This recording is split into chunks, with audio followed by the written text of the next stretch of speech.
আমার হাসান কই, আমার নানা ভাই কই? আর বিশ্বনবীর আওয়াজ শুনলে হাসান এসে বিশ্বনবীর কাঁধে। আল্লাহু আকবার, আল্লাহু আকবার।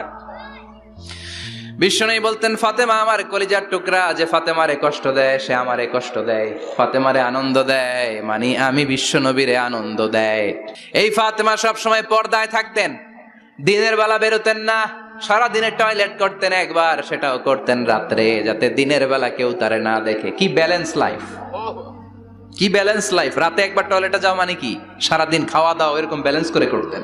কেউ দেখতে পারে নাই ওনারে, কেমন ছিল কেউই জানতো না।